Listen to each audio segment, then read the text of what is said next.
He says, go get me a knife from the kitchen. I'm like, okay, Dad. And so I go back and I hand him this knife. He says, good job, and he's smiling.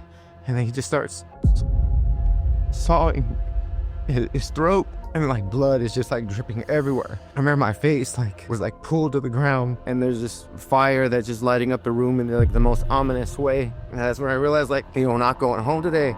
We ditched school. We drove over there in my car, and we went to the front of the house, and we could just hear the screaming and crying of the mothers and the other women. And there was so much blood in the streets that they couldn't even clean it up. I'll never forget just how chunky the blood was, and most of that came from our friends' heads. All of a sudden, the towers just to the ground. And she looked at me and she says, what does this mean? I said, it means we're going to war. And she said, with who? I was like, we don't know yet. And man, those fucking towers wouldn't have fell. So much of a better dad and husband I could have been, man. There was a lot on the line. Like, am I going to be able to pull this off?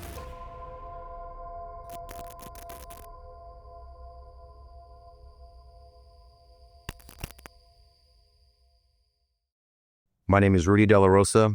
I joined the United States Army in 1998, coming in as a private E1. I went to officer candidate school and retired at the rank of lieutenant colonel in 2019.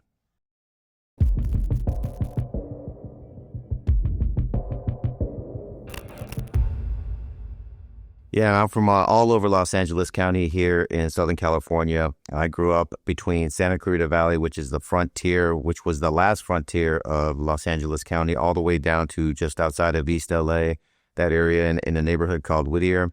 And I was actually born in Santa Monica and have been traveling and getting to know people in places everywhere in between those spots. That's really a result of my parents' divorce. I think that's the number one way to characterize my childhood, is one of those kids who was deeply affected by divorce. One of those kids who really loved family, really loved having a mom and dad, just loved having brothers and sisters, and wanted nothing more than just to have that security and live in my house and have my yard and have my parents.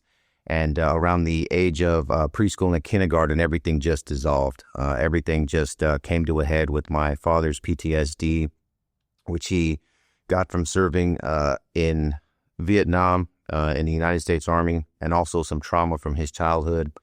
And that's when my family completely dissolved. And I just kind of spent my whole life after that just trying to find places to belong. And that took me to some pretty dark places, especially in my teen years.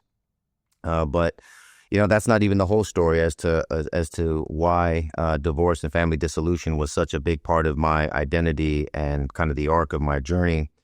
And that's because my dad went through something very similar with his father coming home from World War II, having served in the United States Navy, and coming home a very broken and bitter man. And I will never judge my grandfather for that because of what he went through during his generation's war. My grandfather served on the USS Lexington, which was an aircraft carrier that was actually sunk, or scuttled rather, off the coast of Australia during that Battle of the Coral Sea in World War II.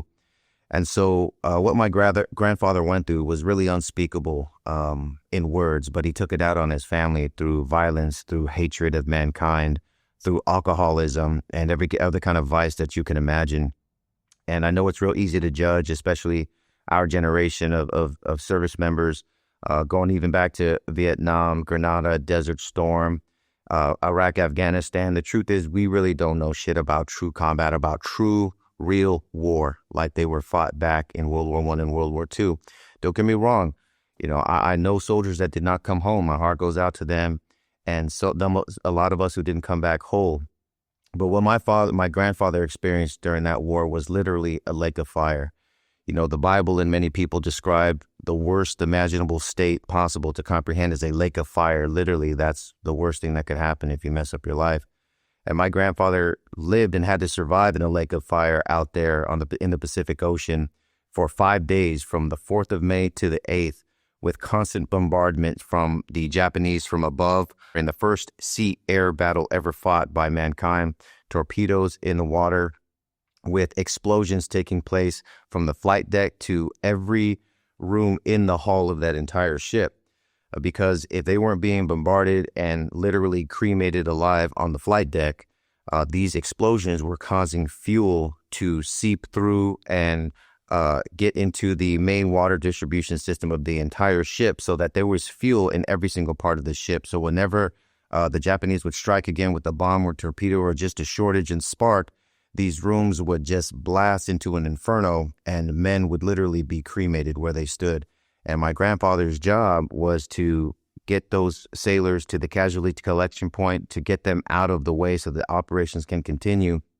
And to give you an idea of how many men died that way, how many men were just cremated alive in this lake of fire that was burning for 5 days. You know, I looked into the details. I also studied at the Command and General Staff College, where that battle is mandatory naval training for all officers of every branch, including foreign officers coming from around the world. They learn about the Battle of the Coral Sea, the first land, air, sea battle. And that's where I really got an understanding of what my grandfather went through and how he passed on that trauma to my dad and his generation and mine. So to give you an example of how I wrap my brain around it, I think back to that Navy recruitment commercial where there's thousands of sailors lining the deck of an aircraft carrier. And there was 2,600 total on that ship that my grandfather served on. And of that, 216 men were killed. And so that would be like going around that formation and tapping every 12th man on the shoulder and saying, "You're dead. 1, 2, 3, 4, 12, you're dead. Another dozen, you're dead. Another dozen, you're dead. Another dozen, you're dead." For 2,600 men, every 12th man is going to die. And these are his battle buddies. These are the people that he signed up to serve after Pearl Harbor, you know, after America's Day that will live in infamy. He's out there in the Pacific Ocean going to save Australia from Japanese invasion. And every 12th man did not come home. And it was in the most absolute heinous ways. Again, literally seeing men like just covered in fire and burnt to where in order to remove their bodies, you would have to send his hands through their charred flesh until he can grab a piece of their skeleton to pull them to safety. And that didn't stop. Many men were going overboard just to survive the blast. There was a lot of people eaten by sharks. It was just the most unimaginable situation you could imagine. And so when my grandfather came home, he was not well mentally or physically, and he ended up dying very early in his 50s, from a cancer, most likely from all of the chemicals and the inhalation poison that he suffered and the damage that he did to himself with drinking. So he was a very, very violent man, but he always took care of business when it came time to go to work, time to pay the bills, time to feed the family. Even if it was my grandmother who had to say, "Get your ass out of the bar, go to work, bring some money home so I can get a couple of eggs to feed these 8 kids. You know, they don't call them baby boomers for nothing. My grandfather came home and had 8 kids with my grandmother, but he passed on an incredible amount of trauma to those 8 kids. And all of my generation, my cousins, you know, we all bear those scars. But nobody more than my grandmother Alice, deserves that Purple Heart for what she endured after my grandfather came home.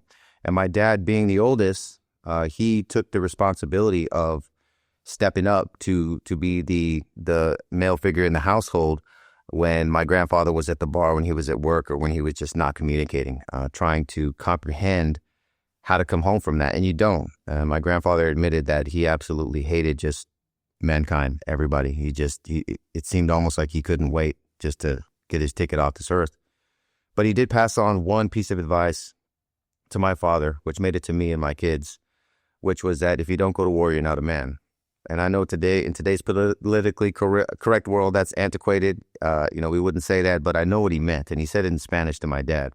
And what he meant was that if you're not part of something bigger than yourself and you're not willing to sacrifice yourself and your own well-being for the greater good, then you're not worth your salt. You're not worth, you're just not worthy if you're not willing to make the ultimate sacrifice for the greater good. And that was the only advice he ever gave my dad. Again, he didn't talk to his children, didn't talk to his family. He was just trying to contain the rage within, and often he failed at that. And so when the Vietnam War happened, my dad didn't hesitate. He was not eligible for the draft because of his record, because of his lack of education. So he was one of the very few people who had to fight just to be registered for the draft. They're like, get out of here, don't worry about it. You go to jail too many times, you didn't graduate from high school. We don't even know if you're an American citizen because he literally didn't even have a birth certificate. So he had to go to the court and collect all the documents from when he had been arrested all the way back to childhood to prove that he was a citizen. And he finally met the threshold to get his name thrown in that big lotto, basket that they pull names out of supposedly. And he got drafted in 1969, and he went over to Vietnam, and he was real eager to make a name for himself and make his dad proud. And, his dad never said, "I'm proud of you. I'm proud of you, son. You followed my advice." When my dad came home from Vietnam, he said my grandfather was reading the newspaper, and my dad walks at the door, in his army greens, his dress uniform. My grandfather loads the newspaper, just kind of gives him up and down, put the newspaper back up and kept reading it. So he didn't talk shit or say anything mean, so that was probably one of the best compliments he ever got. But, I have a photograph where we caught my grandfather standing very, very proudly next to my dad's portrait from Vietnam while he was still over there. He sent home some pictures, and you could just see the pride in my grandfather's face, and that's about the most sentiments we ever got out of him. You don't want to know what he said on his deathbed. But any man who has to survive a lake of fire and come home, you can imagine, he was not happy with humanity. And so my dad went to Vietnam coming from a tough place. And, it was go to war, go to jail back then. And so my dad was a smart man. He didn't really know that yet, but a lot of people did. And so they pulled him out of his COMO MOS, put him into the infantry so he can join the long-range reconnaissance patrol, the LRPs, that they were standing up over there. So it required a little bit of crazy, a lot of smarts, and good communication skills. And so here he was, this perfect nexus of COMO soldier and infantry soldier. And so he found himself on long-range patrols way outside enemy lines to feed that recon back to his unit. And so he got into all kinds of crazy stuff while he was out there, being a tunnel rat, made it to NCO. And, how Vietnam was back then, a lot of drugs, a lot of alcohol, a lot of threats of atrocities being committed. And he came home and he was doing well. He went to drafting school. He was painting for Magic Mountain. If you're familiar with Six Flags, he was a very skilled, very beautiful artist, very handsome, articulate man. But man, as soon as he got stressed out, he went back to his childhood where he saw the abuse, he saw the terror. He went back to Vietnam where he saw the killer be killed and how we handle conflict. And even though I saw that and that was very traumatic and damaging to me, he also passed on that advice to me that if you don't go to war, you're not a man. So I knew that I was going to be a soldier ever since I could remember. Ever since I could remember, I wanted to be like my grandfather and my father. But I didn't want to be like them with respect to the domestic violence. And so when my family dissolved, I was kind of torn. How can I go into the family business of military service and go to war for my country, but then not come home an absolute terror on my family and put them through hell and trauma? And so I struggled with that as a kid, but I made that commitment to join the Army. The problem is after the family dissolved, dad goes one way, mom goes the other. They start bringing in boyfriends, girlfriends, stepmoms, step people. You become a latchkey kid and you become vulnerable to what I like to call vultures of divorce. These disgusting pedophilia, people who like to take advantage of kids and target kids here by themselves, or these people who want to rob kids or take what they've got. And so I was always getting beat up, getting bullied, getting chased. When I was a kid, there was, when people say, oh, there's murderers and rapists around, you think you're exaggerating. But when I was a kid in the 80s, Richard Ramirez, the Night Stalker, was literally on the loose and was literally kidnapping, raping, and killing children in my city, not the city over, but in mine. And so when I would get off the bus, man, I would be terrified and I'd be running around crying and somebody else would come out and snatch me and pull me into their house. And then by the grace of God, my sister or somebody would walk by and kind of see me crying in some random stranger's house. My mom would drop me off with some weirdos, slam the door, and it turns out everybody's naked and incestuous and they're running like orgies back there and weird shit, man. What happens, And so, thank God, I was a really tough, scrappy kid who asserted my boundaries, man. But I know that there's a lot of kids out there who are not that strong at 6 years old to assert those boundaries and all the way up to becoming a young teenager. So I got in all kinds of crazy scrapes, like, hey, you want to make some money? Hey, sure, what the hell? I'm 12, 13 years old. I get thrown in the back of a van, driven up to Bakersfield and told to sell candy in a white supremacist neighborhood, end up getting jumped by white power, literally, end up running through some apartment complex, pulled into another random guy's house who, thank God, called the cops instead of trying to sell me to somebody. My black buddy's over there getting his ass kicked, literally, but the cops get to him before he's dead. We kind of get out of there, and the guy comes and picks us up, like, how much money did you make and where's the candy? These are the kind of scumbags. I said, those vultures, like I said, just looking for vulnerable kids to meet their own needs. And so when, I became a teenager, I realized it was a dangerous world, man. I had to take care of myself. So unfortunately, I got into gang culture. I became very enamored with gangs. I looked up to gang members. I'm Mexican American, 100%. My family came over in the early 1900s. But, you're always going to be Mexican. You can't forget where you come from. And so I was kind of caught between this cultural and identity crisis world where, am I white? Am I Mexican? Because I have to check white on my census, but I look in the mirror and I'm brown. I'm told I'm Mexican, but then I'm told, not to speak Spanish. So, I had a real hard time wondering where I fit into America while I'm getting bullied, while I'm afraid, while, my mom had to take us out of that home to protect us from my father. And so I ended up looking up to cholos. Those were the only Mexican Americans that I ever saw who stood upright, who were brave, who looked confident, and they looked like they weren't afraid of anything. And I wanted to find out if not being afraid was the same as being safe. I just wanted to be safe, man. I was just tired of being targeted and being bullied. I had a brick thrown in my face in kindergarten. I was getting into fights. I call preschool the pinta. That means prison. Because every time I went to prison, man, it was fist fights. It was getting in trouble by the staff. And so, when it took time to take care of myself, I took very seriously working out, learning how to fight, and getting involved in gangs. And, that was in the Whittier area, which has always been very known for gangs. And in fact, it was Whittier where my family ended up when my mom had to pull us out of that house and escape to in order to rebuild our lives and give my dad a chance to get his shit together just to be functional. And, that reminds me of, a story there in Whittier in which kind of when I said my family and my desire to have my family just became, it dissolved and sort of my rose-colored glasses and all my hopes and dreams were shattered was when I kept waiting for my dad to come to that house, that apartment in Whittier to pick us up and take us home. And, one day he did knock on the door of that apartment in Whittier where there was a lot of gangs, a lot of people starting over, a lot of government. We're all living on government assistance, food stamps, welfare, a lot of single family households. And so when my dad knocked on that door of this neighborhood, I thought we were going home because that's the first thing he said. Hey, I'm here to take everybody home. And he's here to give us the good news. And we're like, what's the good news, Dad? And, good news is that he's a born again Christian and he's a changed man. And he's a new man. Again, he was born again, and now we can all go home. We don't have to worry about how Grandpa Joe behaved, how Joe, my dad, behaved. Like, he's healed. And don't worry about Vietnam. And so we were like, great. And, my mom, though, she knew better than to trust that he had truly changed. So she intentionally sought out to stress him out. And she was just telling him no, and it's not going to happen, and pushing his buttons. And my dad was really handling his stress level sufficiently just to keep the conversation going and without the cops being called. But then when he realized that my mom was not giving in, he took the photo album that he brought to remind her to come home, threw it on the stove, lit it on fire.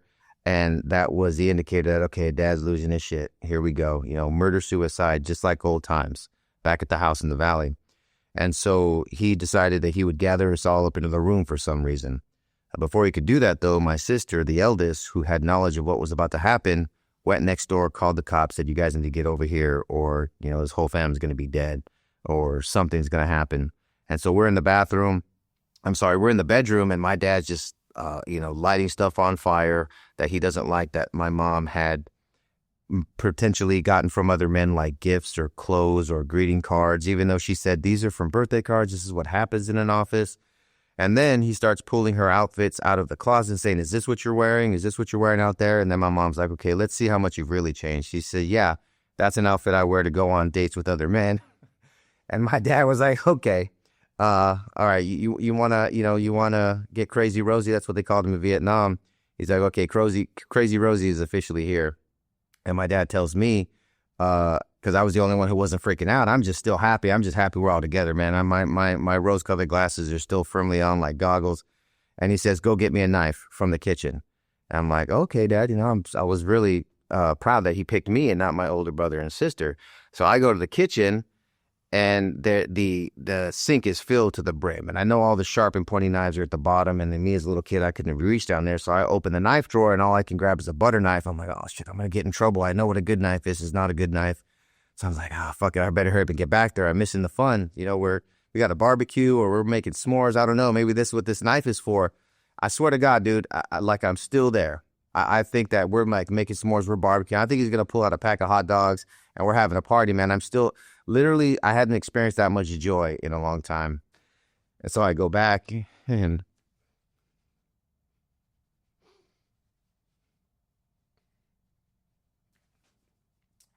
I hand him this knife and, you know, he says, good job. And he's smiling. And then he just starts sawing his throat. And like blood is just like dripping everywhere. And I remember my face like was like pulled to the ground, you know, because like my jaw, just remember like, you know, what the fuck? Like all this like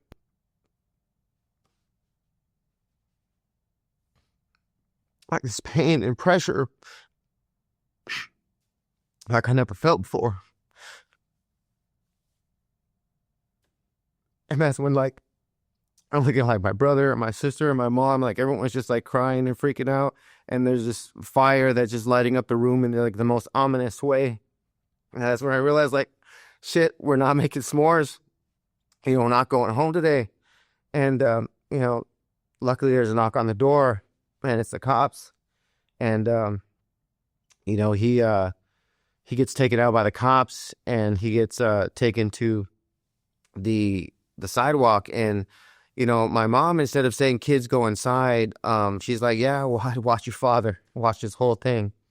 And so, you know, we go down there and my dad, you know, he turns it on, starts, you know, talking that smooth, you know, silk voice, so eloquent, and just starts making buddies with these cops and telling them that it's a big misunderstanding. And, you know, the wife just is lost and she's confused that she needs to get home. And that always worked for the 12 years that we were living in the valley under his roof. But these cops, you know, they weren't buying it this time because my mom actually got up, she left and established her own life.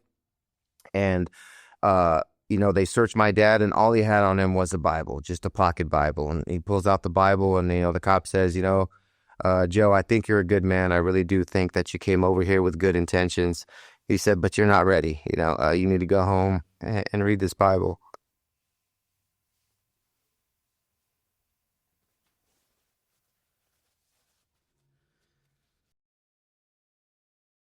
So he said, you need to keep reading this Bible and your family's not coming home tonight. And I remember that I'm studying my dad and I'm seeing that smile and that charm that always just mesmerized me and used to trick me into thinking everything was okay. I did not understand that is why I had such a good childhood up to that point, because my dad was a Machiavellian king of deception. He was torturing my mom behind the scenes while putting on a front to the kids that he was not, because of his background, because his father would come out and just overtly drunk, just beat the shit out of everybody. And everybody knew what was going on. But my dad, having been on that side of the abused, he knew what it was like to be the kid, so he hid what he was doing. He hid the abuse from us. He couldn't hide it very well. Eventually, it would come to the living room, and my sister would have to be the one to then try to deceive us and tell us that everything was okay when it wasn't. So that was the moment that I really realized what was going on, what had been hidden from me, and that's why they used to call me the lucky one, until I was no longer lucky that night. And so my dad's charm, I just realized, okay, this is an act, you know, that he uses to get what he wants.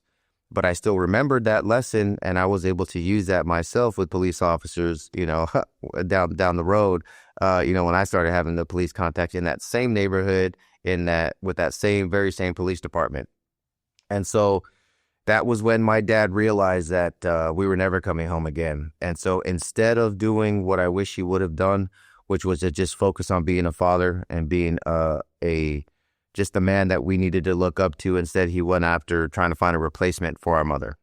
And he did, or at least he thought so. In the church that we were going to, he found what he thought was who was going to be our new mom with the new stepbrother. And I was like, what is this? What the fuck is a stepmom? What is a stepbrother? Like, my mom is in Whittier. My brother and sister are over there too. Who are these step people? Like, where's this land of, like, did they come from the steppes of Asia? Like, what language do they speak there? I'm like, who are step people? That ain't my mom. That ain't my brother. And so they throw us in the same house. And I was, crying just viciously. I was so torn apart at my father's wedding when he was marrying this other woman who would become my stepmom, because I wanted to see him reconcile with my mom.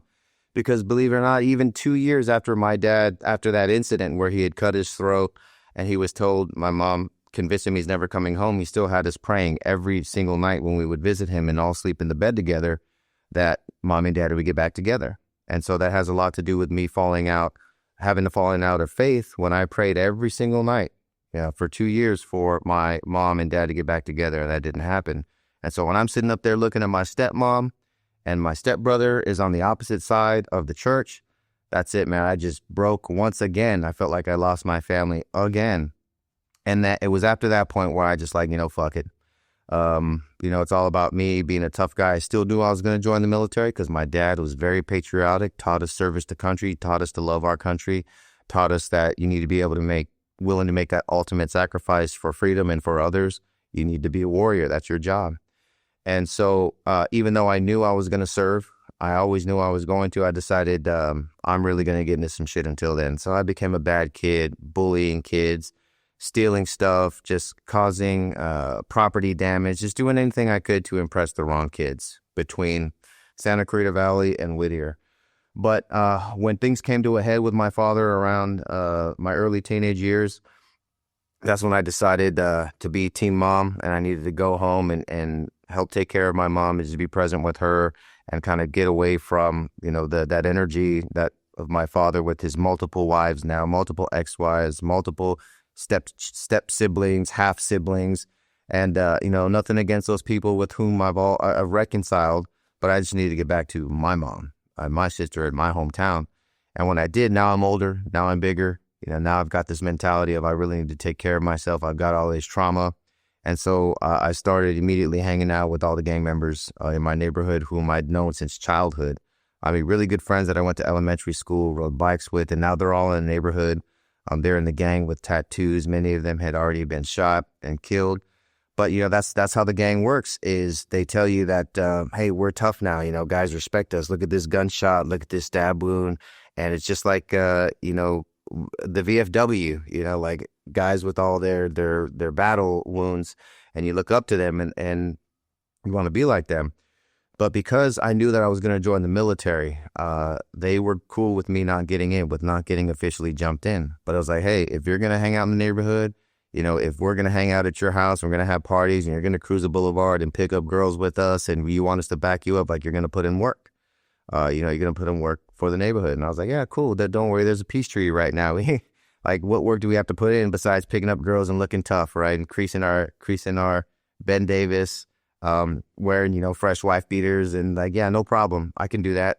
And then halfway into my junior year of high school, turns out some of the guys in the neighborhood who were still chasing clout and who were not happy with the peace treaty started breaking the rules and started committing some acts against rival gangs that were outside the rules of engagement imposed by the powers who run the prisons, the powers who set the rules for all prison gangs. Anybody who has the number 13 after their gang.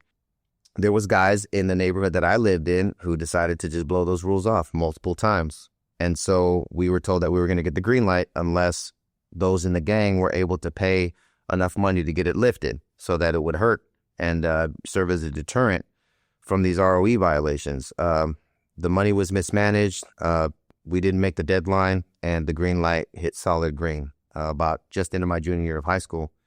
And so we're all standing around in the quad there at Pioneer High School off Slauson in the 605. And one of my best friends had got jumped into the neighborhood. Other friends who were in juvie and not even there would feel this the most. Their brothers who were at home and dropped out of school a long time ago, I knew were going to be the first ones to feel the brunt of it. But we, as collateral damage, friends, associates, residents in the neighborhood, And we didn't really know what that meant for us. And so, I'm still working it in and out. I'm still focused on joining the military. I had already went to MEP, signed up. First opportunity I had of my junior year, I took the ASVAB, got a 31 right on the nose. And, I hadn't been arrested yet. So boom, I was signed up, depped in, ready to go. And so, I was still, they were still allowing me to not formally get jumped into the gang, and I was working it in and out. But because I had cars that were affiliated with the hood, because of where I was driving, I knew that I was a target whether I was jumped in or not. And so there was one night where there was a Bronco that was stalking me, it was a big SUV, and it was stalking me, and it was tailgating me, and it had its lights on, and I knew that they were after me specifically. And so I hooked a quick left into my neighborhood thinking I would lose them. And that's when I started hearing a loud blast and seeing big flashes behind me. And I said, oh shit, they're already blasting on me. And so then I floored it, and then I heard another big blast, and the back windshield just exploded with light. And so I said, damn, these dudes are taking me out. Maybe they hit my gas tank or my tire, and my car just died completely. And I'm rolling through the neighborhood, in this SUV, which was a Bronco I could see from my left, pulls up and starts stalking me. And the window starts to lower slowly, and I see a bald head. And I'm thinking, okay, should I get out and combat roll? Nope, they're going to run me over, or my hearse is going to run me over. So, I had been gangbanging partially just as self-harm, hoping maybe I'll even get taken out, hanging out with these people. And so I just sort of accepted my death. This is it. I'm going to be the first one to die from the green light. And I would just said my prayer. There's a saying in the military, there's no atheists in foxholes. And so, I just said the prayer that I always say, ask for forgiveness and ask to be worthy enough to join God in heaven. And the window rolls down. I see the head. And I'm just waiting to see the barrel of the gun. I'm thinking like Boys in the Hood, when the shotgun comes out of the window. And then I see the bald head, and then I see a big old smile, a big grin from ear to ear. It's one of my friends, and it's all full of all five dudes from the neighborhood. And my car stops. They stop. They jump out. They're laughing their asses off. And I'm like, what's so funny? And they're like, we thought you were blasting at us. And then I said, I thought you were shooting at me. I was like, no, it was the car backfiring. And I thought it was them shooting at me. They thought it was me shooting at them. And it was just like a big misunderstanding. And it was hilarious. They just wanted to joke me until the blast and the flashes started. And we thought we were having a shootout, and it was just my piece of shit car, which they sold me. They sold me pink slip and all. And we had a good laugh. And so I was like, they helped me push that shit to the side of the road. And the most senior member who was driving the Bronco, he comes over to me, and everybody kind of gets back in the van, and he just has a quick one-on-one with me. And he got very serious and very somber. And he looks down to the right towards Norwalk Boulevard. He looks left towards, Whittier Boulevard, 605 area. And he's like, shit's going to get real crazy around here. Keep prusha, which means to be vigilant. Head on a swivel. I was like, oh, what's this dude so serious about? But, he's a senior member of the gang, and I've always looked up to him. He's one of the reasons I started hanging out with this neighborhood. He's very well known. And he shakes my hand. He does a customary Cholo 3-step handshake. And I studied the tattoos on his hands for a little while, and I admired them. Like, man, that's commitment to the hood right there.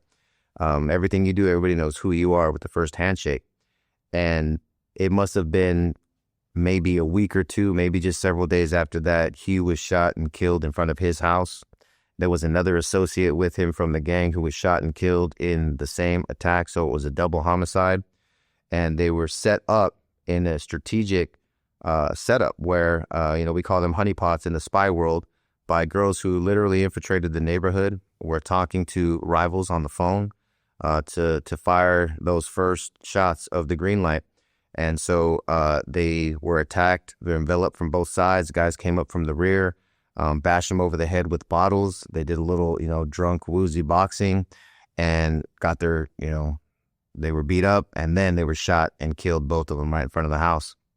And the next day at school, when we were still, feeling that tension in the air that you can cut with a knife because of the green light, we found out that there had been a double homicide, and that's when we knew it had begun. And that was just the beginning. So we ditched school. We drove over there in my car, and we went to the front of the house, and we could just hear the screaming and crying of the mothers and the other women and the sisters and everybody who was in the house. There was police tape on the front yard, and there was so much blood in the streets that they couldn't even clean it up. There was no bio, we call them chemical, biological, nuclear specialists in the Army where they quarantine it, and they said there's just blood all over the street.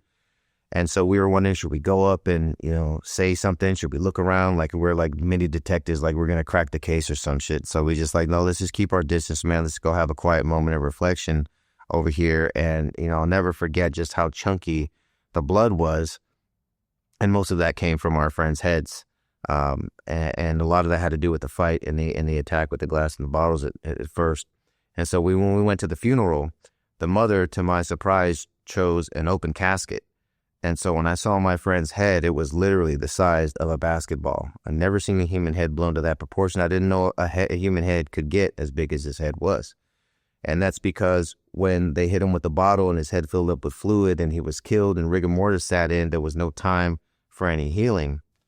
And so, I always thought his mother was kind of crude and unaware to do that until I realized years later as a parent, while writing my memoir and reflecting on it, that she could only have been trying to send a deterrent to the rest of us. Like, this is going to be you if you guys don't get your shit together. But instead, it emboldened us and it made us thirsty for revenge.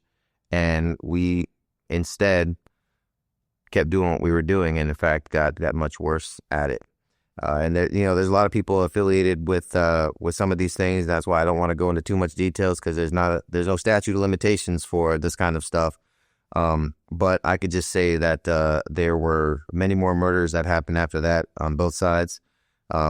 We were just hanging out, watching kids, watching movies during the week, and on the weekend, every guys would be out. Come Monday, another guy was killed, another guy was killed, another guy was killed.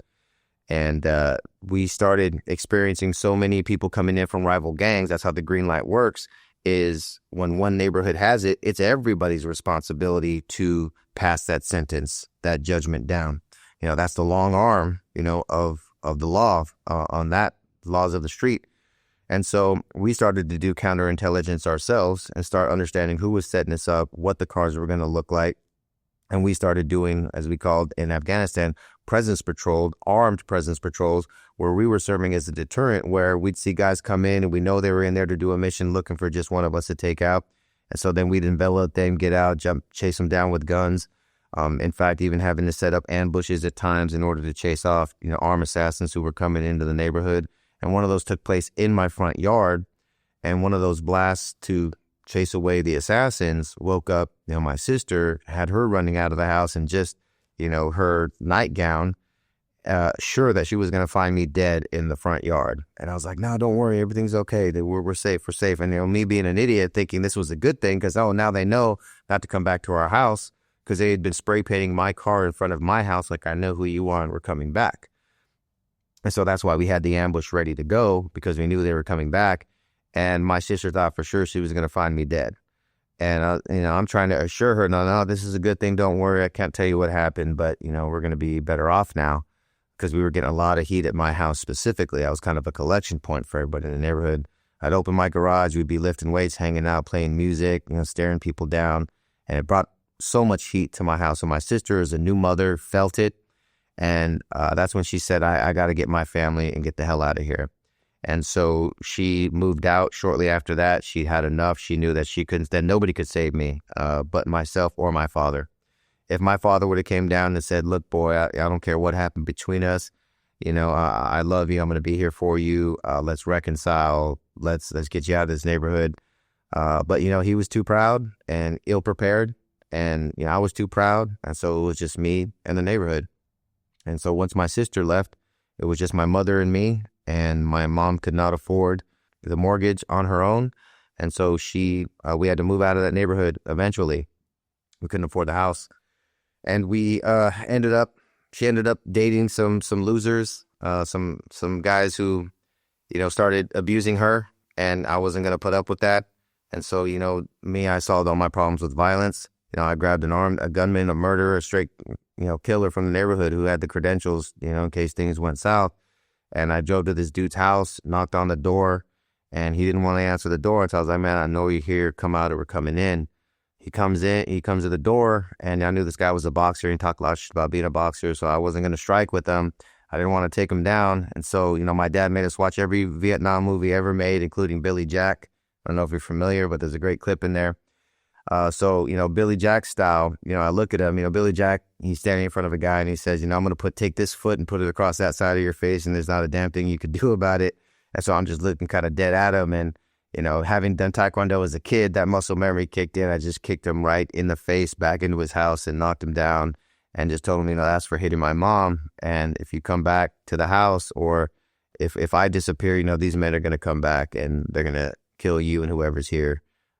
So, stay out of the neighborhood, stay away from my mom, don't ever touch her again. And, I was kind of proud that I was able to protect my mom because I wasn't there to stand up to my dad or to get involved when she was experiencing that type of domestic violence.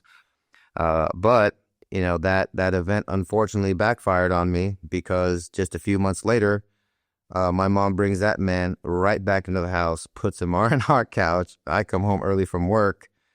Maybe I was even going to do some homework, just try to be a normal kid for one night, spend some time with my mom, do some homework, not be gangbanging out there all night. And I see that same guy sitting on my couch.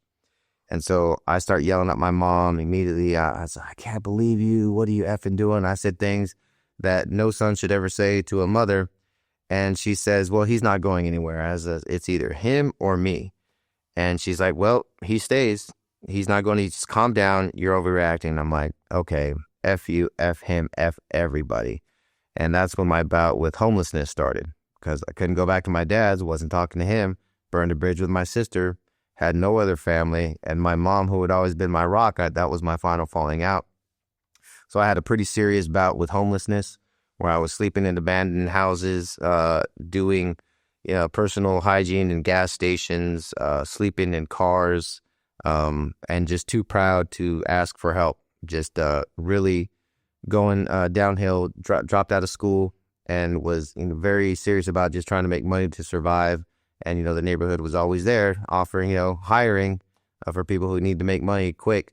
And so I knew that my military dream was in serious jeopardy if I didn't get my shit together. But, thank God the person that I did have in my life, whom I was keeping distance from at the time, was my then girlfriend, who is now my wife of 28 years.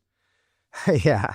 So of 28 years, I finally get my shit together, get some cash, get a hotel. I'm 17 years old living in a hotel under my name. This is, back in the day where it's like, if you had cash, we'll give you a key. And so, we started hanging out again and reconciling. We were going to go back to school. But before we can even, really be high school sweethearts and make that school year happen, she gets pregnant and we're starting a family. And here I am looking in the mirror like, wow, here I am. I'm going to be a dad. I'm going to be a dad. And obviously, I didn't sound like a very secure man with his life together. I couldn't even take care of myself, barely, much less now take on a wife and kid. But that was my, as we say, come to Jesus moment. Like, okay, what are you going to do? Are you going to man up, or are you going to keep doing the same stupid shit that you're doing? Or you become like your father or your grandfather and not do right by this woman and child?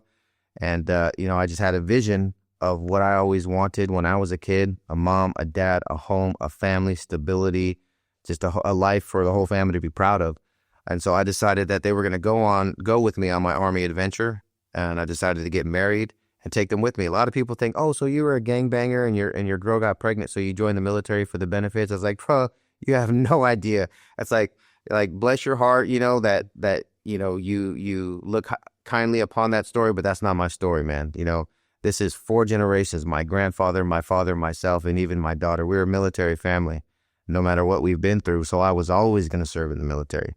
I also decided to serve as a husband and as a father and as a leader, just as a man, to set a good example. And I just disavowed my ties with the neighborhood, with gangs, with culture and that violence. Even though I had gotten to so much of it, it's like, I got to rewrite the script.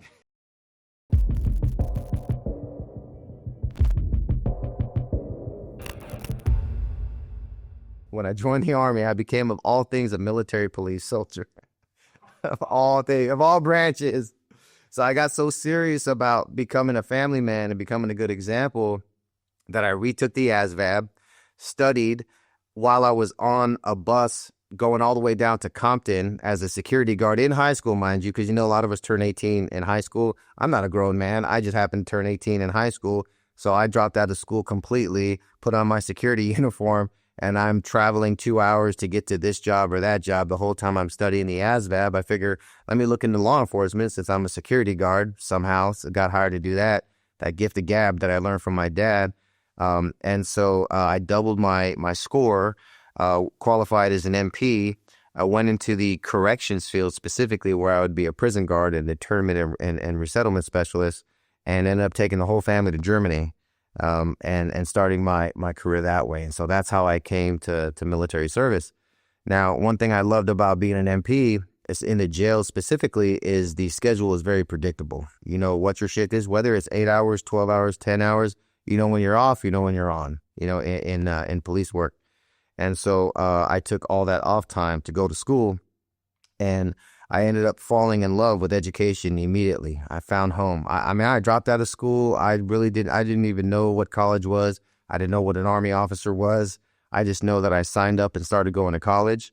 And just a serendipitous meeting I had with the commander, who was a major of the entire jail, needed to sign my documents in order to bring my family to Germany from the U.S. Since I traveled and arrived first, we have to do something called command sponsorship, which requires a commander signature. So I just like Debo running to jail 8 o'clock at night. Where's this commander? He's going to sign this shit tonight. Like completely blown off the chain of command, having no respect for anybody other than who's going to sign this document to get my wife and child here. So, the desk sergeant didn't even score me. I'm a private E1, 19 years old. I'm like, where's commander? He needs to sign this. The desk sergeant's like, oh, he's right down there in that office, because he wasn't in my platoon. He's like, this is going to be good. Like, let's let this private learn a lesson. So I'm like, okay, that one down there, no bullshit, 19 years old, civilian clothes, 2000, 8 o'clock at night. Sergeant's like, yeah, the commander's down there, major, senior major, knock, knock, knock. Hey, sir, I need you to sign this document, right? I got to turn this in tomorrow. I get my wife and kid here. He's like, oh, really? He's like, yeah, I don't get too many knocks on my doors at 8 o'clock at night. He's like, but go ahead and come in and, have a seat. Let's talk. And I ended up talking with that commander for at least 2 hours, maybe 3 that night, talking about life, talking about family, talking about his history, my history. And he showed me his 5-year plan for the jail. He showed me the budget. He showed me all the policies that we were working on, some accreditation things we were doing. And I'm just sitting here shooting the shit with the commander, and we're bouncing ideas off each other. And I was like, so you're like, what rank will I hit major? Is that after sergeant or sergeant first class? He's like, no, you got to become an officer. It's like, how do you do that? It's like, well, you got to go to college. I was like, oh shit, I'm a high school dropout. I just turned in my packets that my wife was filling out at home, and they gave me a diploma to join the Army. So that's why I was like, okay, so I got to go to college to become an officer. But man, after sitting down with him, his name was Major Stephen Lynch, retired as a full bird colonel, worked in CID after running the jail. And that was my number one inspiration for becoming an officer. I wanted to be a first sergeant. I wanted to really, take that NCO track to the top. But that meeting that I had with that officer in that night, and the way that he brought me in and sat with me, I didn't know how big of a deal it was until I did get my ass chewed, and I got in trouble from my team leader to my squad leader to my platoon sergeant to the first sergeant.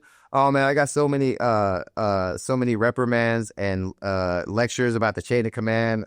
I was like, look, dude, I'm just gonna let you know right now. If it comes to my family, fuck the chain of command. My wife and kids are always gonna come absolutely first. Of course, you have to finesse that, and you learn that with experience, as we would see it as my journey unfolds. But that was it. That's when I knew I'm going to become an officer. And then when I decided to become an officer, I was like, I want to go all the way. I want to go infantry. I want to go airborne. I want to do it all. And so that's the track I was on. But at the same time, my wife wanted to come home. She was not having a good time in Germany. She missed family in Los Angeles. So I started looking into, well, maybe I should use my degree. I had an associate's degree and my MP experience to become a cop and take them back to LA. So, she kind of left with the kids early. She was kind of fed up with the Army lifestyle, with how hard I was working in college and school. And she pretty much left me behind and just went back to LA. It's like, you can follow me, or I'm not going to do that whole Army gung-ho thing if we're not going to be a priority, high enough priority in your life to get your attention in time. So I took LAPD very seriously. I did the out-of-towners recruitment process. I got in a suit, went down there, interviewed, aced it, got 100% and I'm feeling like a total fraud the entire time. I'm sitting there talking to a panel of like detectives and HR people. I'm like, did any of these guys try to arrest me? Because every time I cross the Whittier line, now we're in LA Sheriffs. You go a little bit further, you're in LAPD. So my pictures were like in every great big book of Cholo from the county to the city, and they were in between. But I passed everything with flying colors, and they wanted me bad to join the department. I mean, a 21-year-old military police sergeant with an associate's degree, almost done with my bachelor's. But my wife and I, while we're on leave, saw the chaos and congestion of LA. We're like, dude, we're not going to survive this shit. I'm going to become one of those weird psychopathic cops, like Training Day. Yeah, I was like, I'm not ready for this shit, man. So we're like, let's use everything we've built. I'll become an officer. I wanted to do that anyways. I got distracted by home in LA, and you always want to go back where you came from. But I was like, nah, man, that's our past. The Army's the future. So I decided I was going to become an officer, and I was going to go all the way. We're going to be an officer family. And, we would drive to the officer quarters and be like, look, it's going to be us one day, They're going to think that we broke in, and they're going to try to kick us out. We'd make all kinds of jokes. Those jokes would be validated, by the way. I would often hear, oh, you look very young to be a second lieutenant. I was like, motherfuckers, the second lieutenants are 22 years old. You mean I look very Mexican to be a second lieutenant? You look young. It's like, lieutenants are children. They go from college and they walk and become an Army officer. So I'd never look too young to be a second lieutenant, but I would hear that all the time. You look too young to be an officer. You look too really, I look too Mexican to be an officer. So I didn't really know what they meant. So, but that was, the transition, and I thought everything was going to go great, man. I just thought that the U.S. was so powerful that unless we went to war with Russia, China wasn't even on the radar around 2000, 2001. We're just riding high off a Desert Storm, but still thinking we're invincible, just thinking that we're going to be like Big Brother, go in there, tell people to clean their room, and the promotions were going to come, and the ribbons and the bells and whistles and schools and all that.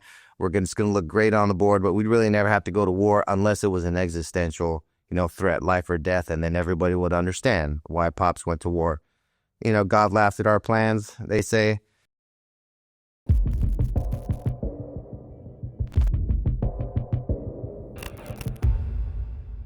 As I'm at work on orders to go to Fort Benning Officer Candidate School, everything is going amazing.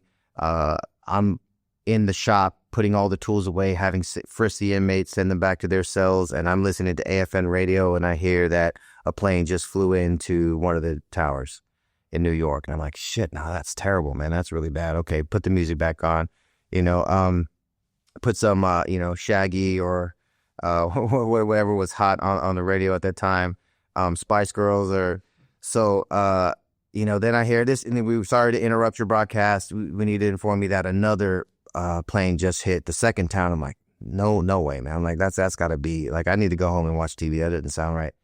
And so, they throw some music back on, and then, like, next thing you know, the Pentagon was just hit. And I'm like, oh, fuck, man. I'm like, this doesn't feel good. This doesn't feel right. I remember, so itchy and so uncomfortable.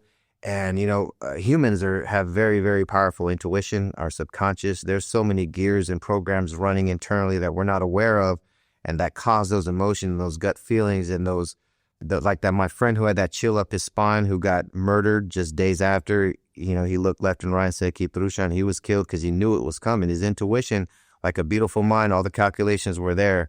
Like, if anyone's going to take it first in this neighborhood, it's going to be me. And so I'm sitting there, and I knew intuitively, like, man, just when I heard the plane hit the Pentagon, me knowing that, here I am, a 22-year-old officer, or going to officer candidate school for the infantry. I mean, I'm a second lieutenant. I'm a kid. You always hear, what's the life expectancy of a second lieutenant in Vietnam? It's like seconds. So, that's always the cannon fodder. The second lieutenant's when a war breaks out. Here I am on orders to become an infantry lieutenant, and I just heard the Pentagon after the two towers just got, attacked. Or we hadn't even called it an attack yet, but I just knew intuitively, okay, something's wrong. My life's going to change today. What I'm hearing right now is going to affect the rest of my life, and not in a happy way. And so I just said, okay, I got to get out of here. I got to go check on, my wife and kids. And so I'm driving across post, man, and I'm seeing soldiers just running with gear, trying to put like their flak vest together, helmets on backwards. People are just like throwing weapons, from underneath all the barracks. They're trying to, cut the weeds to close gates that hadn't been closed in years, maybe decades, maybe never. The whole close is posting up.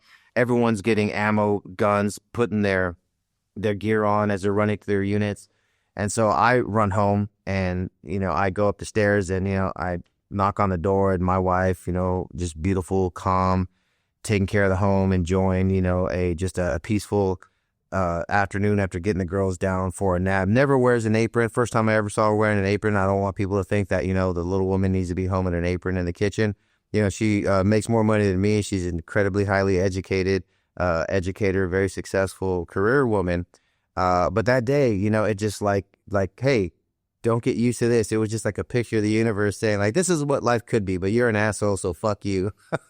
And don't get a look at what life could have been like in another dimension. You shouldn't have been such an asshole in your last life or something, because I just remember that the house was just decked out with all this beautiful German furniture that we had. The girls are napping. The wife looks amazing. And I said, why isn't the TV on? She's like, why? Like, why should I turn the TV on? I was like, fuck. Turn the TV on. First thing, boom, both towers on fire. She says, and I had to, watch her reaction to seeing that for the very first time. And she's wondering what's going on. And I'm trying to process it. And then all of a sudden the towers just break down to the ground. And they're raised to the ground. And she looked at me and she says, what does this mean? I said, it means we're going to war. And she said, with who? I was like, we don't know yet. And man, my grandfather had Pearl Harbor. And then, my dad, with the big scare of communism, needing to defeat that threat, went off to answer his call. And it was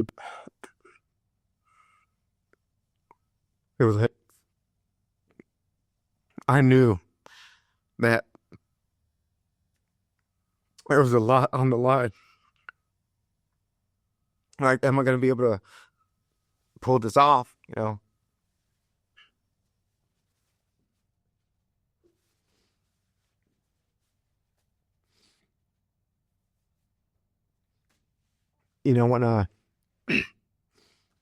When I go back to that place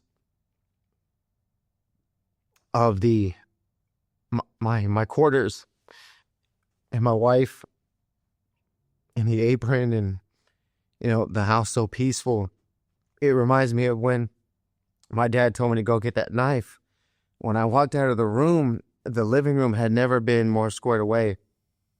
It was a very humble apartment that was subsidized by the local church. We were on food stamps, government assistance. Man, we took care of our stuff. And it was so nice and peaceful. And I almost forgot about the chaos going on in the room behind me and the way it was so calm. And I got that knife and I went back in. It's like, boom, everything fires up again, life or death, all this dysfunction. And, when I think about that moment, I just think, just fuck it. I get those towers when the fell. Just so much of a better dad and husband I could have been, man. But shit, dude.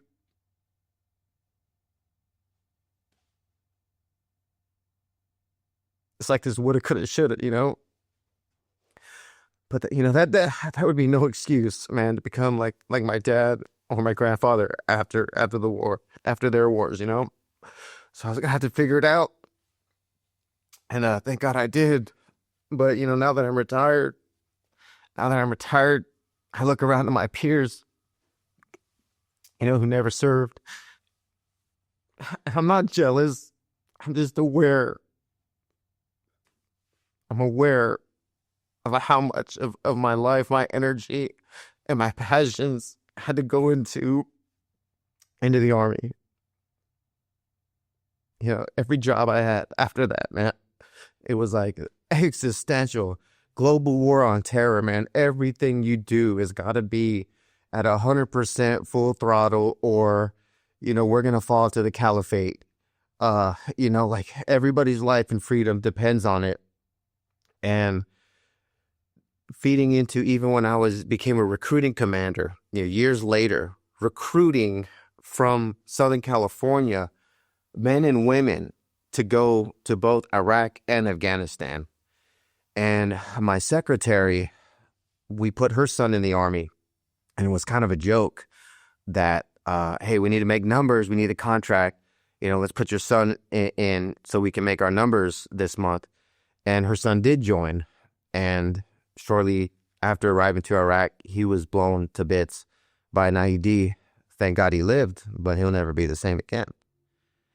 And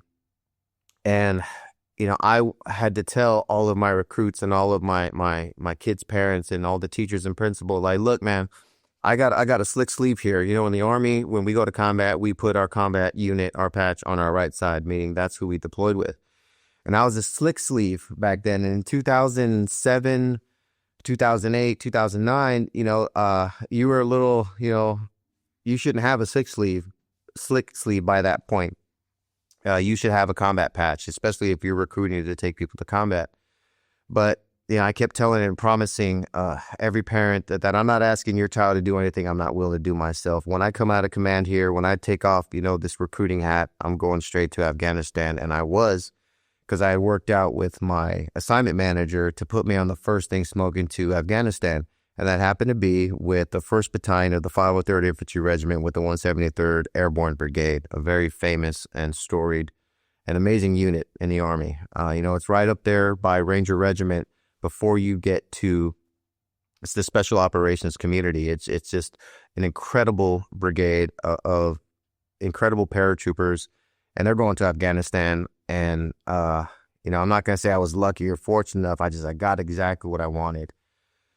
And so here I am in command, and I know what's coming on the other side. And sure enough, I wrap up my tour in recruiting, and then I, tell the wife and kids goodbye, man. No crying, no tears. All this is new. All this is post-Army. I never cried in the Army, man. Like, never. All this shit is after the decompression. Like, there's no crying in baseball. There's no crying on active duty, man. So, that's why it kind of hits me now, because I can actually stand down. We can. And that's why, I love your show, man. I love your channel to give us this opportunity.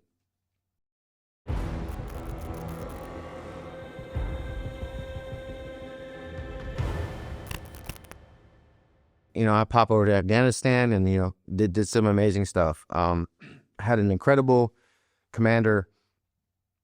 He's now a 3-star general, and I'd be very proud, very happy. I feel very safe at night to see him put on 4 stars. He's commander of I Corps right now, Lieutenant General Matthew McFarland. We only took 1 organic KIA on that deployment, and I credit that to him. Of course, not just the amazing men and women, the paratroopers that we worked with, but the standard of discipline that he set. I mean, you talk about being an officer's officer, to be so sharp, so smart, so caring, so on it. Just the smartest man that I ever worked for, but in every dimension, and always put the mission and family first. He didn't put up with no bullshit. It's like, no, let's look at what the last rotation did, which took almost 30. Out of the almost 30 people that they did not come home with, half of those were accidents and suicides, and the other half were just pissing off the locals and constantly getting into unnecessary firefights, rollovers. And so we went from 30 fatalities to 1, and he had served with that one person on tower duty on Christmas, and got to know that soldier who was killed in an ambush. And he was the driver of my company commander, who we're both captains. I was post command, and we were good buddies, man. And he was a funny dude. You come into my office, Bob Lakowski, aluminum siding. Then you say, like, John Thompson, wholesale insurance. Just one of those guys, zingers, man. I was such a smart, charismatic guy. And next thing you know, he's blown up. He'll never walk the same again, if at all. He's being evacuated back to theater. His driver gets killed, dies in the arms of our platoon sergeant. And, just thank God that was the only fatality. But my first sergeant took a grenade shrapnel to his neck, and he's got shrapnel in his spine forever. When I was on an air assault mission to go reinforce a cop that had been overran and was going to fall to the Taliban, I took a great deal of rockets, mortars, and small on fire that day, and that's had to do with my combat action badge and Bronze Star medal coming home from that engagement. That cop, it's called Cop Jagatu, that was constantly in contact, and we were constantly going out there to reinforce them, to pound pickets, to train, just to try to keep that part of the province from falling. And despite having these types of very kinetic engagements and parts of our area of operation, it was a discipline that he instilled, and it was the high standards and the communication and the ability to make mistakes and the constant, what are we doing for the guys on the front line? Because at this point, I'm on staff. And so me and all the other captains, we had one major two majors kicking ass, just like, you get your guys' ass in here, get on the whiteboard and figure out how we're going to support these guys, and get your ass on a helicopter out there, go visit them, go see them, go reinforce them, go fight with them. Like, no one's going to be here at the headquarters. Like, you're going to constantly be doing rotation.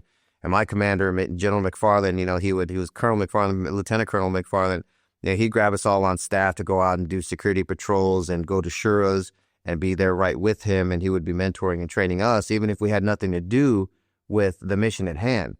He would open it up to the talent. Like, hey guys, we got a problem we need to solve. And everybody, if you're in this room, I want to hear from you. No one's a fly on the wall. And me coming out of recruiting command, I ended up, writing the operations order for the biometric enrollment of the entire province. That last unit that we had relieved had gotten maybe 10 bio enrollments of people of Afghans who stand up and volunteered to provide their retina, their fingerprints, all of their biographical and biological information to be tracked. Other than that, they didn't exist. They didn't do that. So we went from nearly single digits to thousands based on the concept that I had pitched in a meeting. And my ex was like, okay, sounds good, Rudy. You're in charge of the team. You're going to brief the colonel in 2 hours. I'm like, oh shit, here we go. And so we went from single digits to thousands of people who signed up for biometric enrollment. And the reason that sucks, even though it was a great experience staff-wise, and how to engage with the warfighter and close the gap and move the mission forward, what sucks personally for me is that I felt pretty responsible for why so many Afghans who had come out of the shadows and come out of these fearful places where they were hiding to voluntarily to give up their information, to give us their name, to take their pictures. And we promised them, me coming out of recruiting command, saying that, hey, if you guys want to be first in line for jobs, if you want the donations that are coming in, if you want the aid that's coming in, if you want us to give you agricultural training and expertise and help set up your solar panels. So I basically just took all the carrots that we had and told everybody that if they were to enroll in the biometric system, that they would be a friend of JIROA, of the government of the Islamic Republic of Afghanistan, and that you want to be friends with the U.S. And that's all predicated, that's all underwritten by, we will not abandon you. We will not leave you fucking behind. That's our warrior ethos, right? The last line of our warrior ethos, never leave a fallen comrade. So in order to get everybody to come out and enroll, we first had to convince them that we would never leave them hanging, that we would protect them from the Taliban, from the insurgents, from all these other warring factions. And so we did amazing. We built a police force. I'll never forget seeing the Afghans coming to detective school. It was a quick flash to bang. We just go find a dude who wants a job. You want to be a cop? Sure. You want to be a detective? Sure.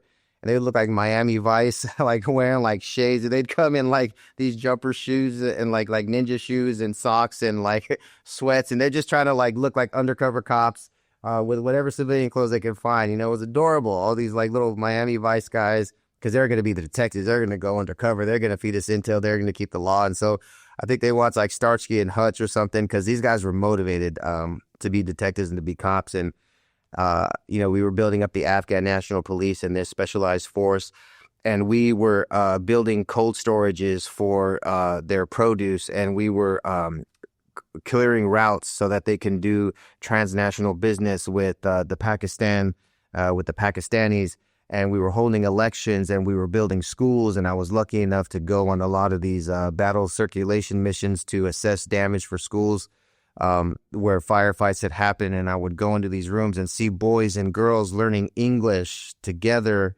And I'm like, man, before we got here, they were chopping off hands of women for reading books, and now look at what we're doing. And I've got this amazing commander who's taking care of business. We're taking so few casualties compared to the last. And we're promising everybody, be a friend of Gyro, be a friend of the U.S. Military. We won't abandon you. We'll be here for you. We got your back. We'll protect you.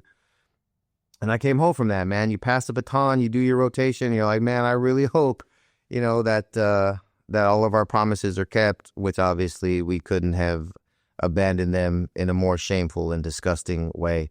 So when I see those videos of all the Afghans chasing the C-130s, trying to hold on to the plane, falling out the sides of the aircraft, risking their lives, they would rather die and fall off a plane than fall into the hands of the Taliban and who's now in control. So, I know how my father must have felt when he saw Vietnam fall in Saigon after he had he had put his life on the line.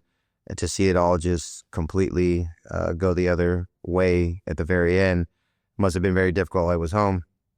And so, when I saw that, man, that was just some deep reflection time on what we're going to do geopolitically and how that's going to make us wiser going forward. And so, when I was with the 173rd, you meet some great people, and I had the chance to apply for a job in the Ranger Regiment, in the 75th Ranger Regiment.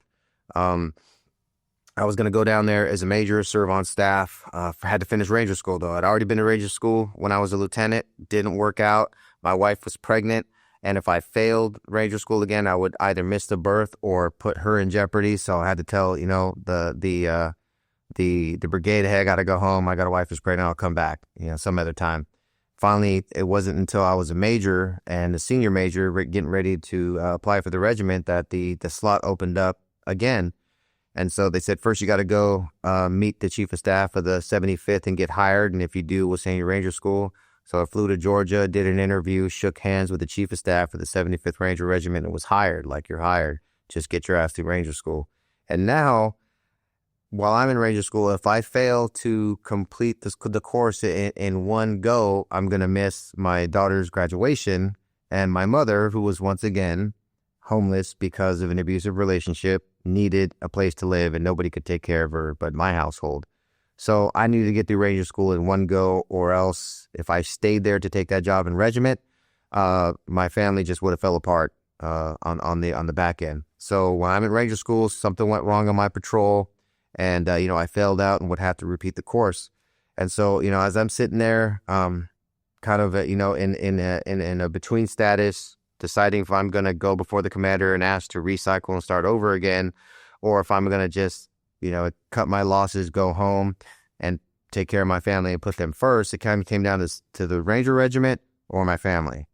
And so, it was that come to Jesus moment again. And I remembered all my childhood trauma, all my promises that being a father and a husband and a family man, that as long as I could do my duty, I'm not derelict in my duty. Nobody's forcing you to go to Ranger School. There's no shortage of great soldiers and officers and even airmen and Marines. Everybody wants to go to Ranger School. 75th Ranger Regiment, has to turn people away. People beating down the doors to get in there, just like, SEAL School and those teams.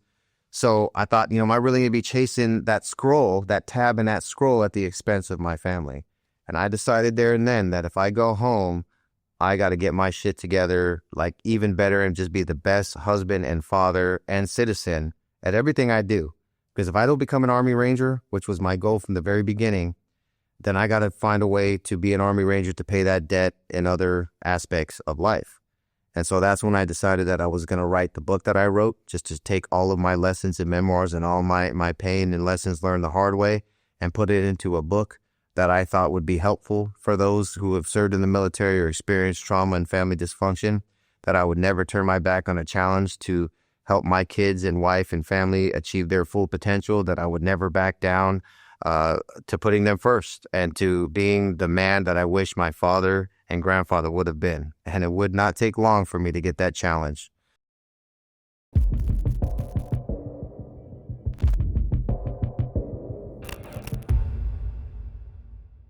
When my daughter, who decided to go into the family business, when she turned 19, like myself, was kicked out of the Air Force and sent home unjustly because of some comments that she had made to a behavioral health therapist on a military installation 5 years prior during a difficult PCS move, when her mother and I said, you can trust behavioral health. You can go there and tell them about your stressors and how you miss home.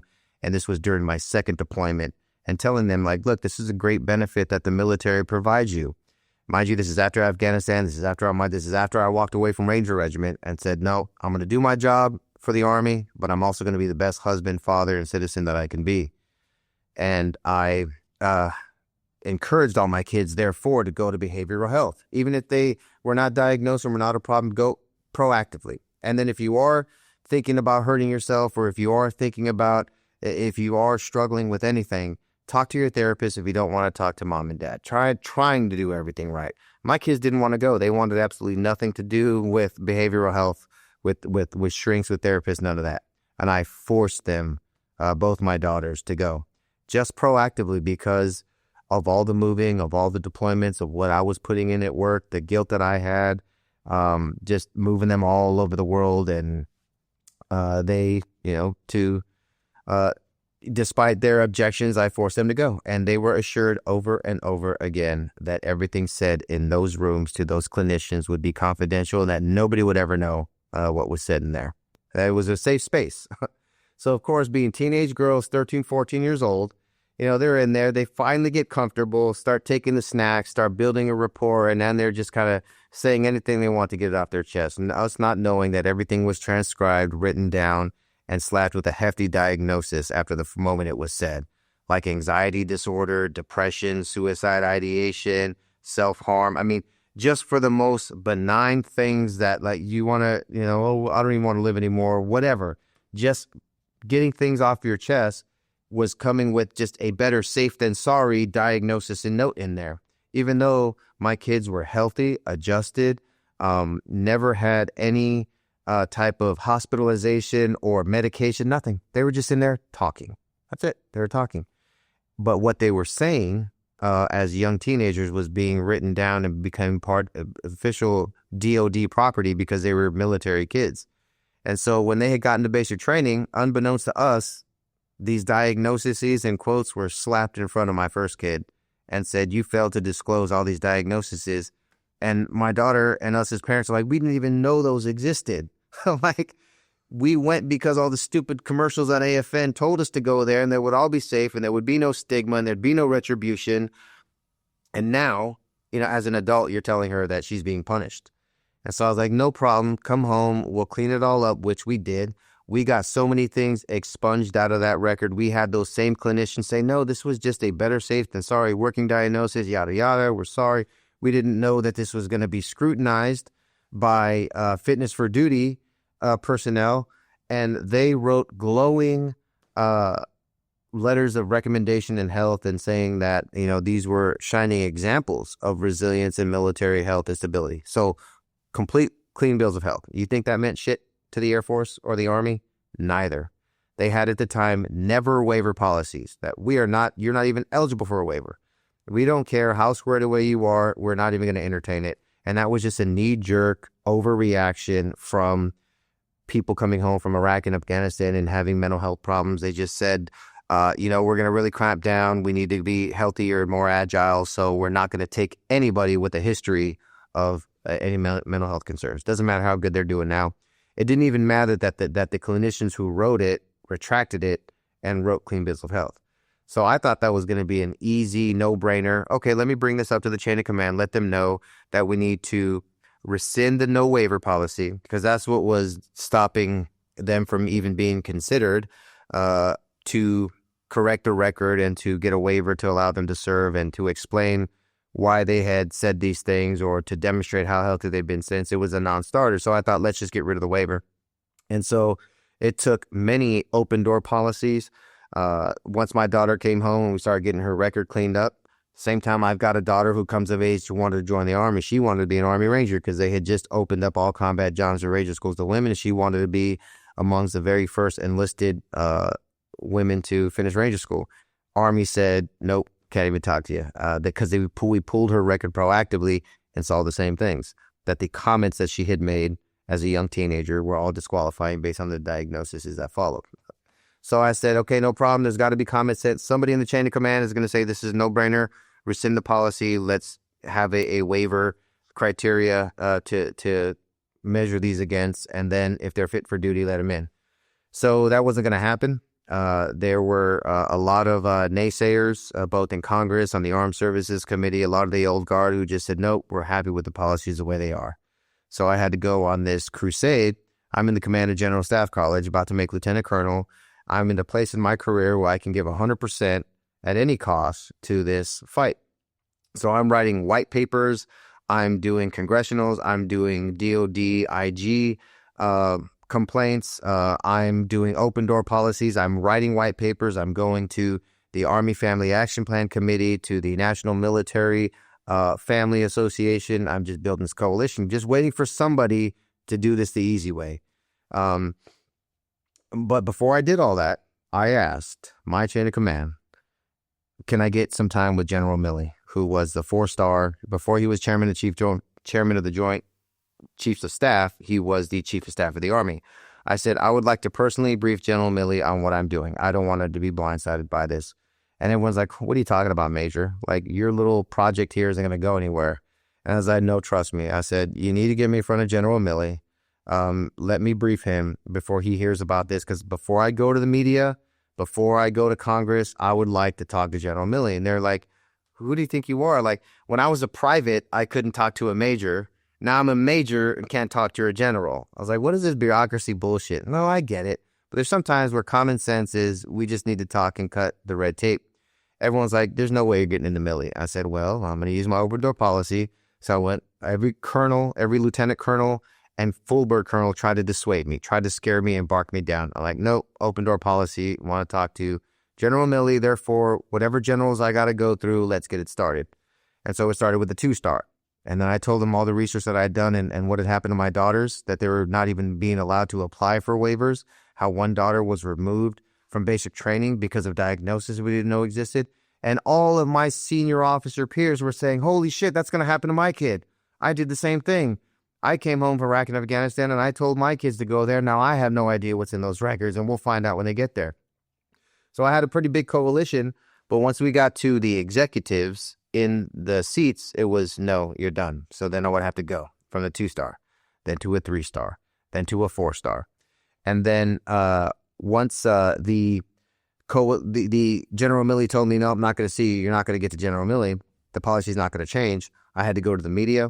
I had to stir up all of this controversy, and the policy ended up being changed unbeknownst to him, allegedly, from all of the efforts that had gotten up to various generals and psychiatrists. We actually got the policy changed and rescinded, and waivers were now allowed, and it was a victory that occurred after about 1.5 years of this type of staff work.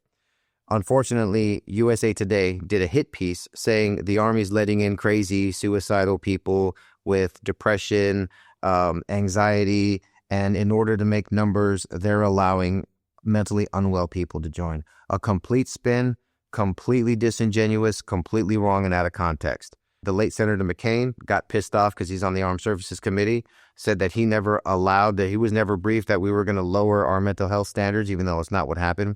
Chewed General Milley's ass, told him that Senator McCain said he was going to block every nomination that President Trump had put forth for the Services Committee if we didn't undo all of the policy work that I had done personally, instigated.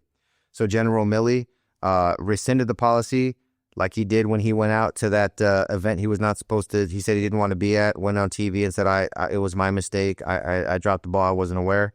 He actually went to the media and said, this policy should have never changed. Our standards should have never lowered. Waivers should have never been allowed.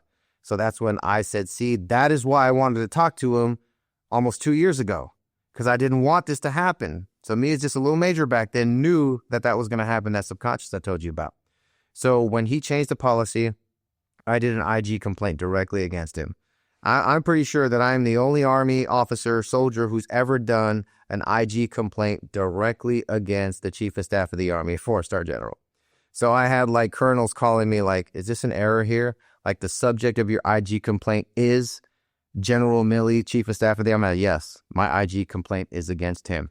I said, because he's refusing to speak with me. He's refusing to look at the research. He's rescinding policies that I think are detrimental to the good order and welfare and discipline of the military families.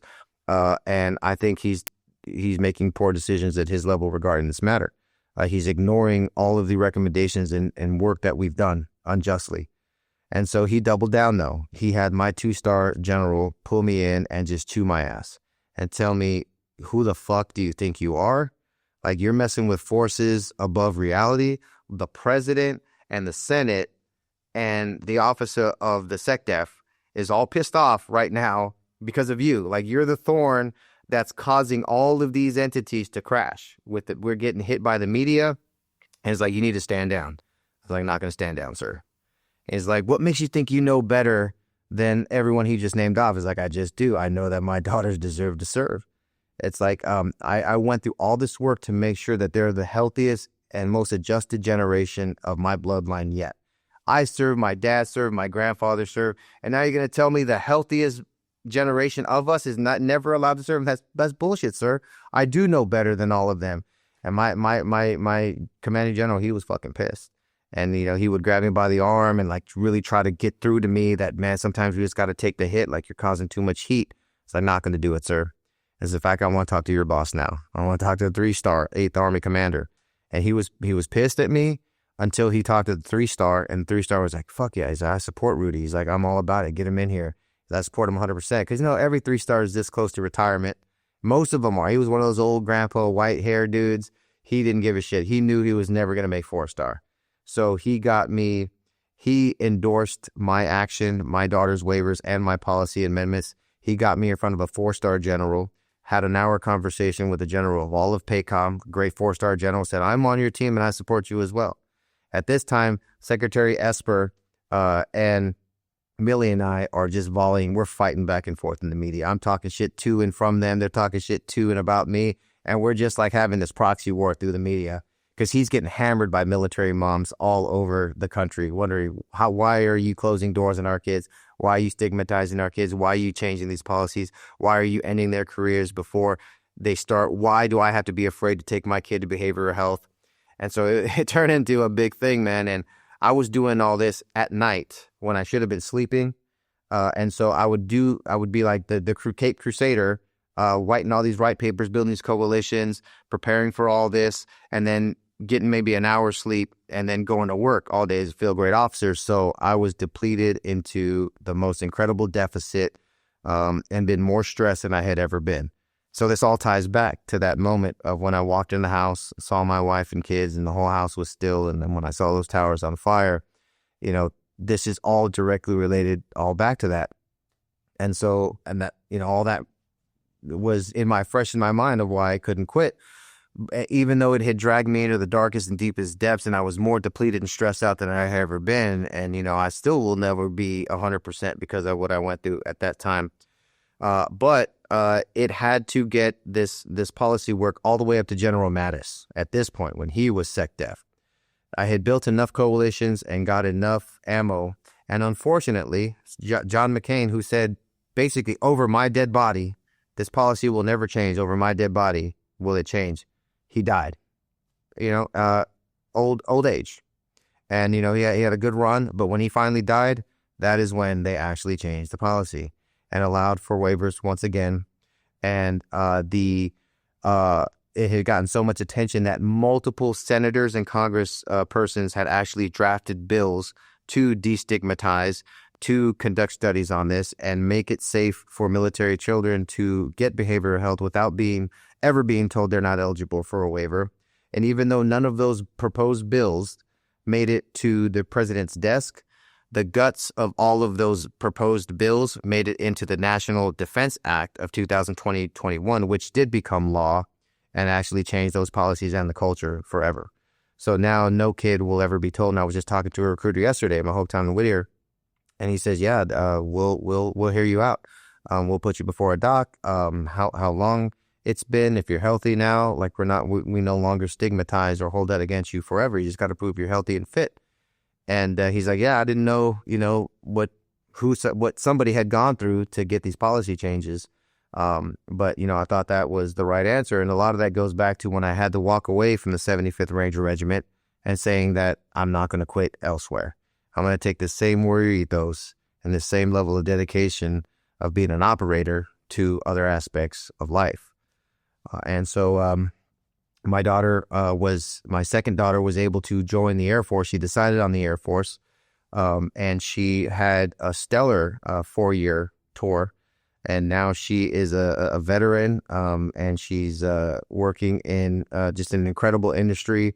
Very, very successful, very proud of her tour. She did 2 tours in the Middle East before she got out, and just proved that she was healthy and adjusted and deserved to serve. Now, my other daughter, she decided I've had enough. I'm glad that my name and my record has been cleared and my medical records have been corrected, but I'd rather follow my passion of working with animals. And she went and studied and got her degree to become a veterinary technician, and was happy to not go back to the military.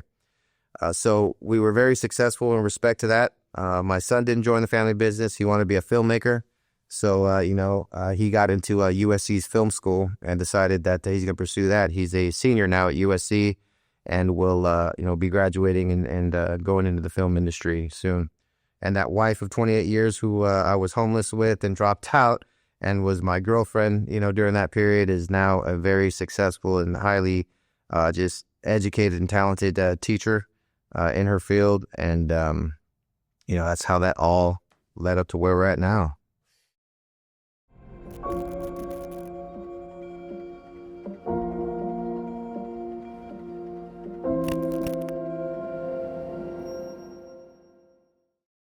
Some guys, it's right. Civilian life is riding a bike. They take off the uniform and they blend right back into the civilian world, without missing a beat. That was not me. It was very difficult for me to transition. Like I said, I never cried during the Army. There's no crying in baseball. All this emotion, all this dealing with this, came after. And so it's kind of like trying to suck it in and kind of flex at all times. And then, being able to let it all out is sort of what it felt like. And it seemed like when I became vulnerable and let it all out, I would be very stressed out and infuriated by these microaggressions here, like people leaving dog shit on your front yard, people not signaling, people just being rude and disrespectful, and it just seemed like a lot of the friction in society hit so much harder. And that's kind of what's weird is, I do respect civilians who are pretty resilient, who can just kind of flow with the ebbs and flows of all that friction in society, like people being rude, like things not being efficient, people just being inconsiderate and disrespectful regularly, staff, acting like, or at a establishment like they're doing you a favor by doing their job. That those kinds of things are very frustrating to put up with. And, I got to be honest, it's kind of not at a normal level. You start getting real excited, getting real irritated to where, I'd rather not even be here, eat here, shop here, go here. I'd rather just get the hell out of here. And so you start to kind of withdraw from society. And that's not, ideal when you're in a relationship and you're trying to be social and trying to be involved in society, to where you're always getting triggered and annoyed by everything. And unfortunately, if we get too annoyed and too stressed out, that fight, flight, or freeze kicks in. And, we go right back to our happy place of fighting, of kill or be killed, of, hey, this could go wrong. That if I say something and he or she gets an attitude and then we get into a fight, how far am I going to take it? At that point, it's like, it's not even worth it. Let's just go.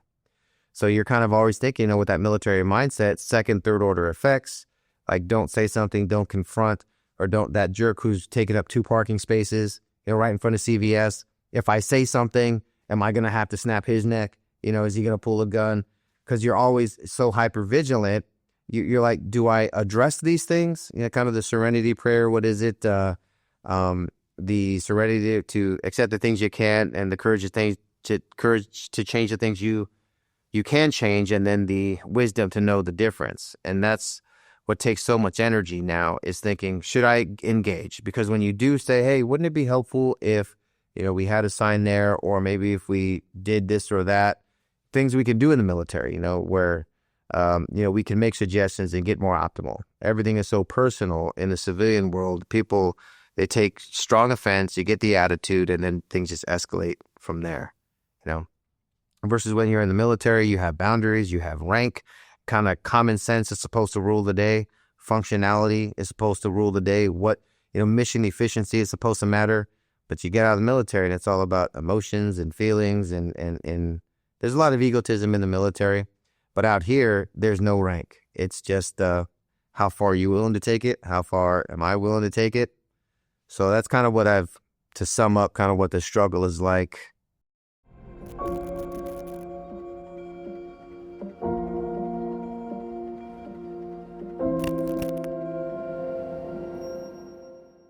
So what I would say to the kid, or the message I would get across, is understand what needs that you're trying to satisfy. What needs are you deficient on? What are you missing in your life? What itch are you trying to scratch by the decisions that you're making, by who you're hanging out with, and how you're living your life? Are you hungry? Are you tired? Are you scared? Are you not safe? Do you feel left out? Do you feel unhappy with your body? Are you mad at your mom? Are you neglected? Are you getting bad grades? Do you not feel smart? We're always taking the easy route to satisfy these needs that we haven't even assigned names and categories to, that we're trying to satisfy. And, I learned that when I was in college, and, freshman in college, Psychology 101, about Maslow's hierarchy of needs, that every single human being is trying to accomplish already known universal and hierarchical needs. Those physical needs, the security needs, love, belonging, esteem, all the way up to self-actualization. So understand, what are you trying to accomplish by hanging out with this guy, by going to the flash mobs where everybody robs a store, or going to a street takeover, or hanging out with these people? What are you trying to accomplish? And then how can you accomplish those things that don't come with the consequences of all the pain and suffering of criminal consequences, dropping out of school, making your parents disappointed in you, becoming homeless, limiting your chances and options? What are better ways of satisfying those same exact needs? You want adventure, you want camaraderie, you want love and affection, you want money. Know what the hell it is that you want. What do you want? Give a category to the needs that you're trying to satisfy, and then go shopping for ways to satisfy those needs that don't come with all those life-altering negative consequences that are going to, bite you in the ass on the back end. What are you truly trying to accomplish? Get deeper than just going here and hanging out with them. So I think that's what I would tell the kid. Just like, for example, getting high. You're not getting high for the sake of getting high. You're getting high because you are trying to avoid some type of pain or boredom. You're trying to feel better. And so one of the greatest advice that I ever got when I was in middle school, one of the things that I can credit my success to, is that I didn't get high or drink when I was a teenager. After everything I said I was doing, I didn't get high, I didn't drink, because I knew I would not be able to make good decisions, and that I would end up getting really caught up and getting in trouble with things I couldn't come back from.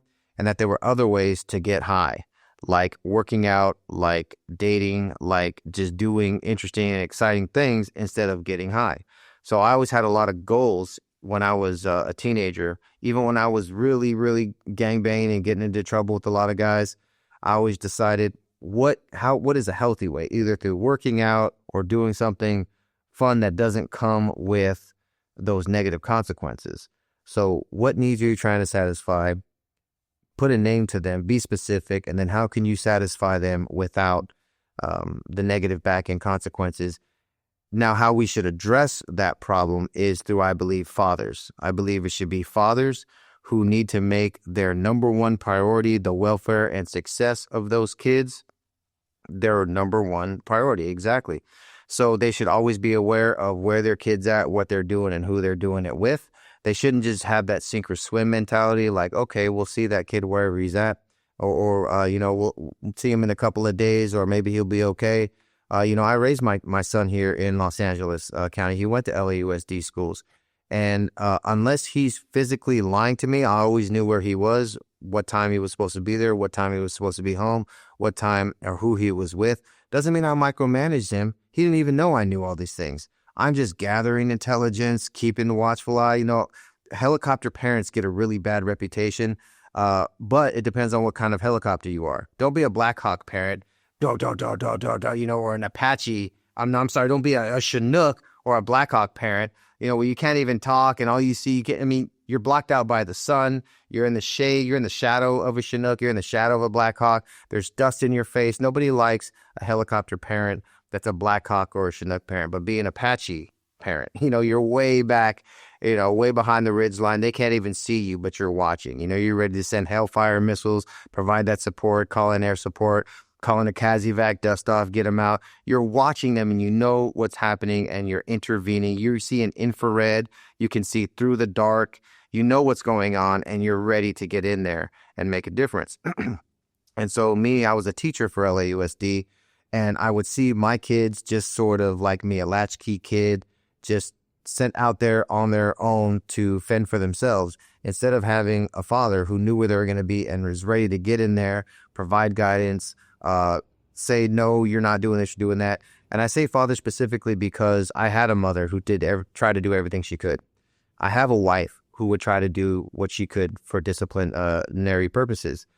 And you can't always you can't be good cop and bad cop at the same time. It's very difficult to be good cop and bad cop. So, in my family, my wife was able to be that nurturer, the good cop. There's a disciplinary in my absence. But what I see nowadays across the board is there is no father who makes their number one priority what the kid is doing, the kid's welfare, and the kid's success, and the kids realize the potential, who knows what's happening and is intervening as it's happening to get them out of those situations. So, unfortunately, myself, I ran a group home. It's not unfortunate that I ran a group home. While I ran a group home for a year and a half, telling these kids this, what are you trying to satisfy and why? Let's find a healthy way to do it.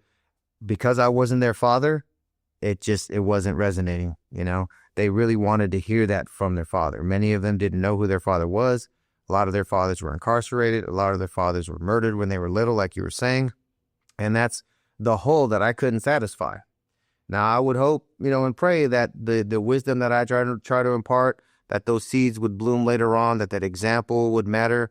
But I learned running a group home with all boys ward of the court out of juvenile hall, over 100 of them, serving as a case manager for multiple agencies for homeless youth all throughout Los Angeles, serving as a teacher for LAUSD, that a lot of it is just like the, from us, is the Charlie Brown teacher, womp, womp, womp, womp, womp, womp. They're not hearing it, The mother, the same way.